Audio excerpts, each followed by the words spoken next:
Barakatah Yahweh, Barakatah Yahweh Shai, Bahashem, Barakah Kudash, Barakatum. First and foremost, I want to give all praises, glory, and infinite honors to Yahweh Bahashem Yahweh Shai. Double honors to the apostles and elders of Great Millstone who rule and teach well. And peace and salutations to Ya'akim out there, pushing this word in truth and sincerity to the four corners of the globe. May you brothers endure until the end.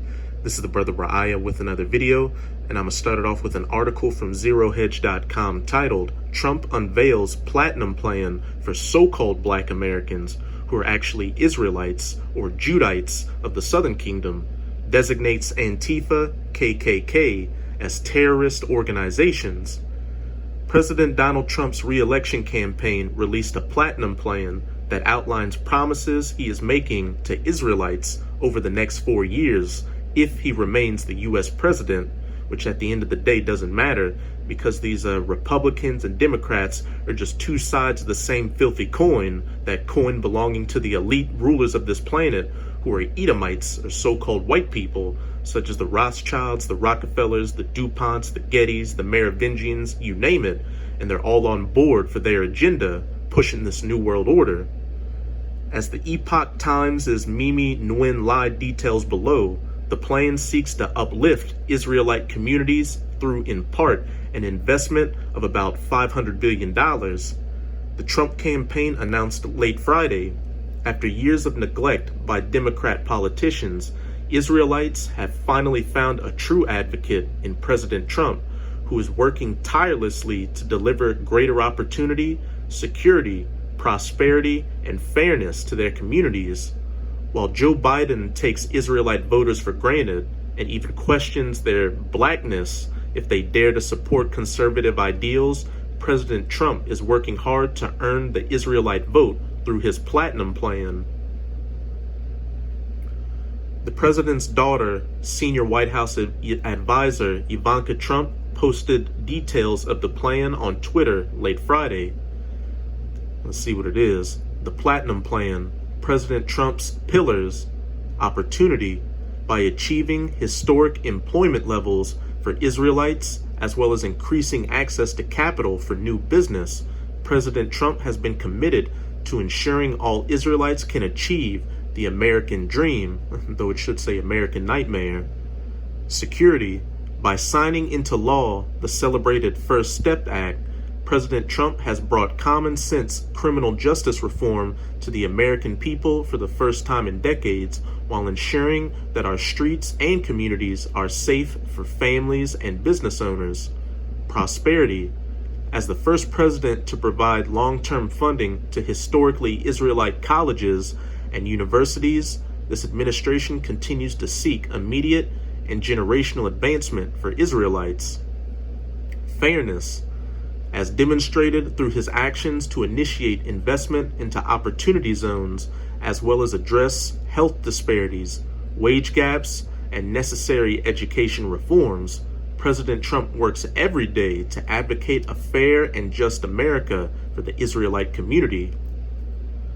President Trump's promise to Israelites over 4 years: 3 million new jobs for the Israelite community, creating 500,000 new Israelite-owned businesses, increase access to capital in Israelite communities by almost $100 billion, safe urban neighborhoods with highest policing standards, commit to working on a Second Step Act, access to better education and job training opportunities, give Israelite churches or whorehouses the ability to compete for federal resources for their community, bring better and tailored health care to address historic disparities, immigration policy that protects American jobs, advance home ownership opportunities, and enhance financial literacy in the Israelite community, onshoring manufacturing to advance jobs and develop opportunities for Israelite-owned businesses. And to a coon who isn't in this truth, this would all sound like good reasons to vote for Donald Trump to help the so-called black community out of the mire that it's in.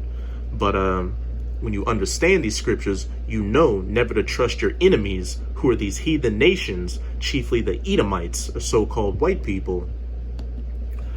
This is Ecclesiasticus or Sirach in the Apocrypha, chapter 12, verse 10 to 11.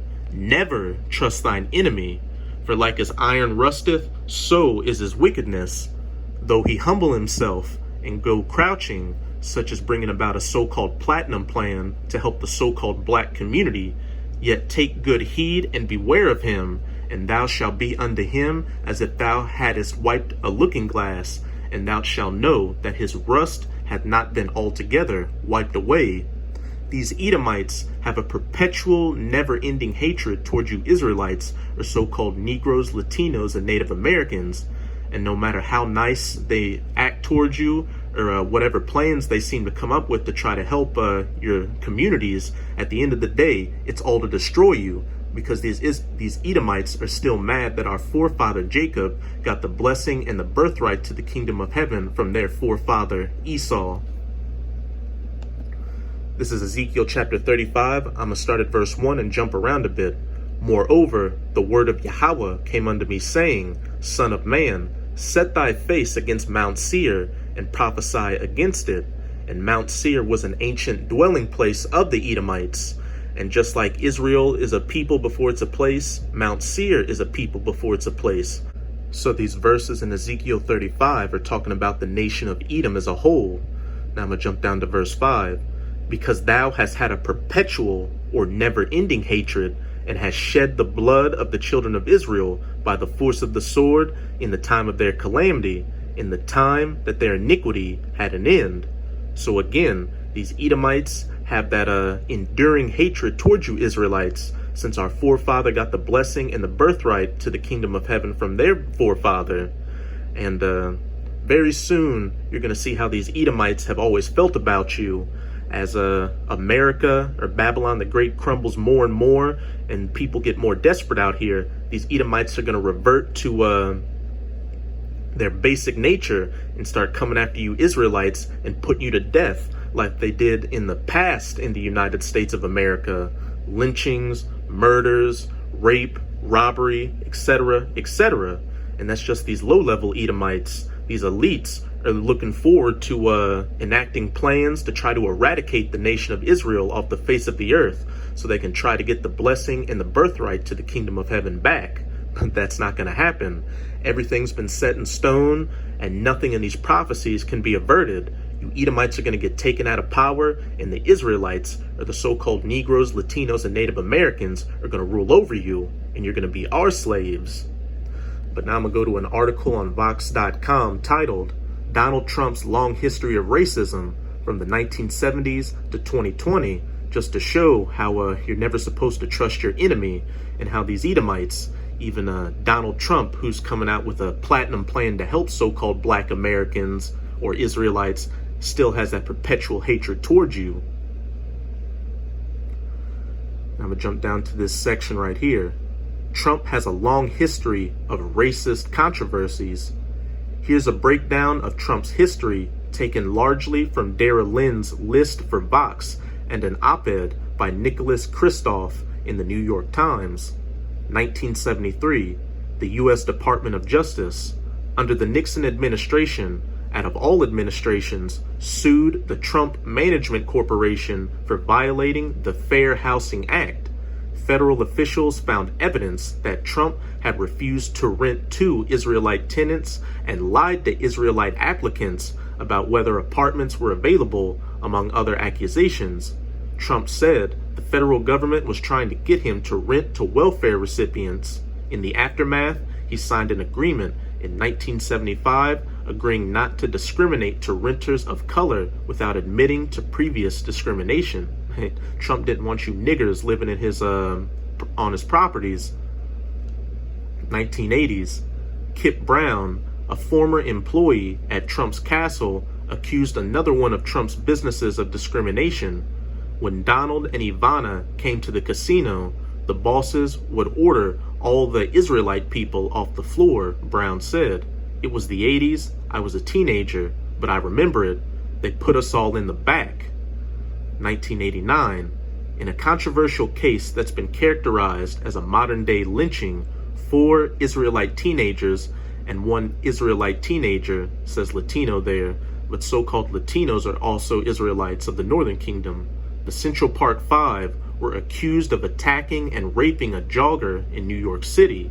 Trump immediately took charge in the case, running an ad in local papers demanding bring back the death penalty, bring back our police. Hey, kill these niggers and spics. Back in Ezekiel 35. Because thou hast had a perpetual hatred and hast shed the blood of the children of Israel by the force of the sword. Trump wanted the authorities to bring back out that sword and put you jakes to death. And hey, it was later found out that these Israelites were innocent of these charges against them. But hey, to these Edomites, that doesn't matter. You're still just a thug, a rapist, a goon, a goblin, a gangster, etc., etc. Any byword to make these people look at you as monsters and a problem that needs to be taken off from the face of the earth. The teens' convictions were later vacated after they spent 7 to 13 years in prison, and the city paid $41 million in a settlement to the teens. But Trump in October 2016 said he still believes they're guilty, that perpetual hatred, despite the DNA evidence to the contrary. So again, never trust thine enemy, because just like iron rusteth, so is his wickedness. And to you Israelites who are sincere that have come across this video, you should be doing everything you can right now to distance yourself from this Babylonian American society, because very soon it's about to be destroyed by nuclear missiles, and you don't want to be caught in this fire when it's set. With 2/3 of these Israelites who refuse to return unto their power, Yahweh Bahashim Yahushai, and want to continue to hearken unto their daddy, the devil, Esau, Edom. This is Micah chapter 2, verse 10. Arise ye and depart, speaking to you Israelites, for this is not your rest. Arise ye and depart from Babylon the Great, the biblical name for the United States of America, which is also known as spiritual Sodom and Egypt in Revelation 11 verse 8. Because it is polluted, it shall destroy you, even with the sword destruction. And just look at the history of you Israelites in America, which with each passing year, it just gets worse and worse. Of course, you had chattel slavery in the beginning, but then after the Civil War during the Reconstruction era, you had the Black Codes, and even more Israelites got murdered and lynched. And then you tried to build up in this society with Black Wall Street and Rosewood, and look what happened. These Edomites came up with false claims about how some Israelite raped a so-called white woman so they could justify coming to your communities, burning it down, bombing it, and murdering you jakes, and cutting off your body parts for souvenirs. Then you had the Civil Rights era and desegregation, which was another joke on you Israelites, because look what it led to. A lot of small, so-called black-owned businesses getting completely wiped out by Amalekite Edomite or 1948er corporations, feminism, and government benefits, which led to these single-parent households you see now, where it just produces degenerate men and women who are running around being goons and goblins. You had the war on drugs and the crack era, which was just another hit to you Israelite communities to get a lot of you caught up in the prison industrial complex, where you're in modern day slavery to these Edomite corporations all the way up until today, with Planned Parenthoods in your neighborhoods to advocate for your women to get abortions. These Edomites give us poisonous food and water to eat and drink. These Edomite cops gun down Israelite men, women, and children down dead in the streets like dogs. And these Edomites give you Israelites thug culture, so-called black culture, to completely bug you out in the mind and further take you away from your power. So you just act like complete animals out here so they can say to the Most High, look, your people are degenerates. We should get the blessing and the birthright to the kingdom of heaven back. Your people obviously don't care about it, and we should be justified in killing them. Just complete madness. This enemy of yours, Esau, Edom, has that perpetual hatred towards you, and it will not end until they're culled from this planet with fire after they serve 1,000 years of hardcore bondage and slavery in the kingdom of heaven. This is Revelation chapter 18, verse 4. And I heard another voice from heaven saying, come out of her, my people. And this verse has a twofold meaning. On the one hand, it's talking about the elect of the nation of Israel literally coming out of Babylon the Great, the United States of America, by getting beamed up onto the chariots of the Most High, which people ignorantly refer to as so-called UFOs. And it's also talking about the elect of the nation of Israel coming out of Babylon the Great spiritually and psychologically, hearkening back unto their power, Yahweh Bahashim Yahushai, and following the laws, statutes, and commandments to the best of their abilities, and not following after the ways of Esau Edom, that ye be not partakers of her sins, and that ye receive not of her plagues.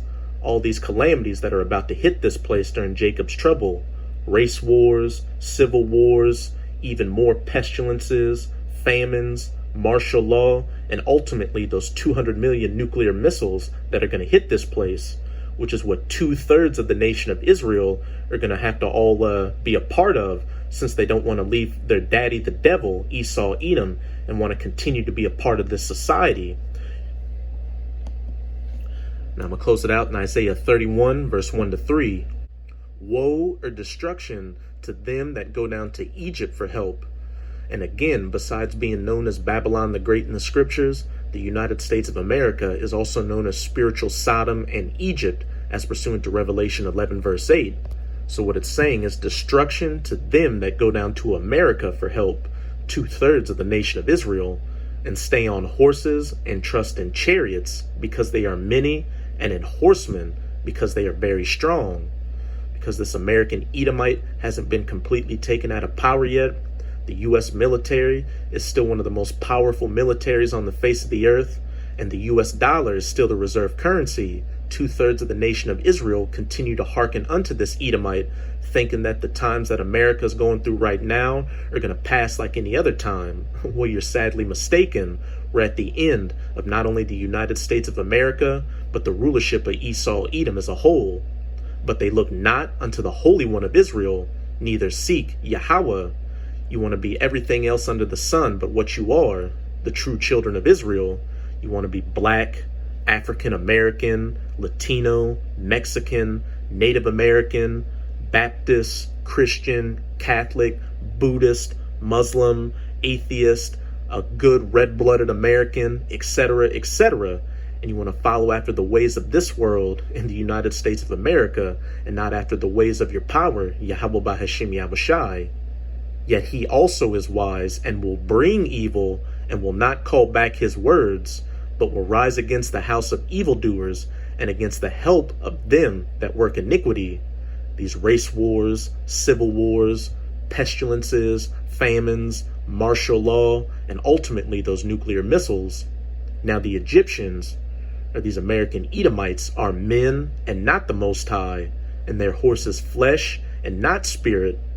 Everything this Edomite got and was allowed to do, his technology, his rulership, his philosophies, etc., etc., were all given to him by Yahweh Bahashim Yahushai to fulfill the prophecies that he needed to fulfill. And then once he got to those points which he could not pass, he would be taken out of power. And we're just about at those points. These Edomites didn't do anything on their own. They're incapable of doing it because they're the basest of men, the lowest of the low. When Yahweh shall stretch out his hand, both he that helpeth shall fall, and he that is hoping shall fall down, and they all shall fail together. These Edomites that put up this society, and you Israelites that hearken unto this society and try to keep it up as well, you're both going to be destroyed when Yahweh Bahashim Yahushai really drops the hammer on this place. So with this video, I hope you sincere Akim were edified. Just keep strong and keep pushing this word. We're almost out of this final wicked captivity of the heathens, chiefly Esau Edom. And as always, I'm going to say Abad Babal, Kwam Yasharala, and until next time, Shalom.